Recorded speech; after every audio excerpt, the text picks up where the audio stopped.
Reporters has spent the day talking with local leaders and experts to make some sense of the accident. 2 News Oklahoma's Steph Manchin sat down with a retired Army commander who spent decades flying Blackhawks, and Steph kicks off our team coverage.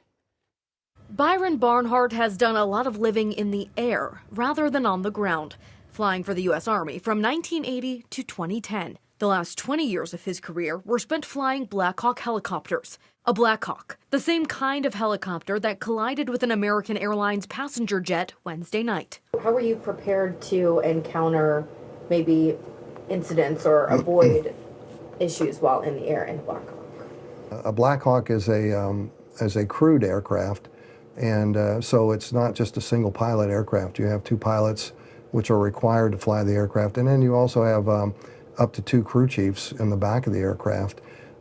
And it takes the coordination of all those crew members to safely fly the aircraft. With the tragedy near Reagan National Airport unfolding in a dark night sky, Barnhart says late-night flights can be challenging. Night flying is a different environment. Your vision is now much more restricted.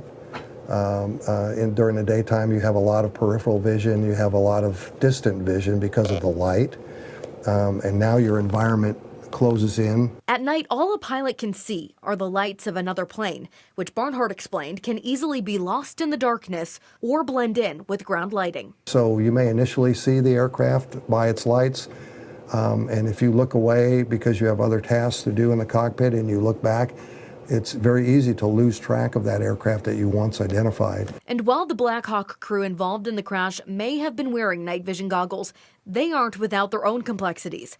While they rely on a small amount of light, Barnhart says too much light can force the goggles to malfunction. As the first major U.S. plane crash in over a decade, Barnhart tells me he understands the mass concern, but says we have the safest airspace in the world. Humans can make mistakes, whether it was in the cockpit or on the ground. It doesn't matter. The fact is that we have to look at that, learn from it, and then make those corrections so that we don't see accidents like this again. Barnhart did make it very clear that he was not making any assumptions as to what happened, merely sharing his expertise as a fellow aviator.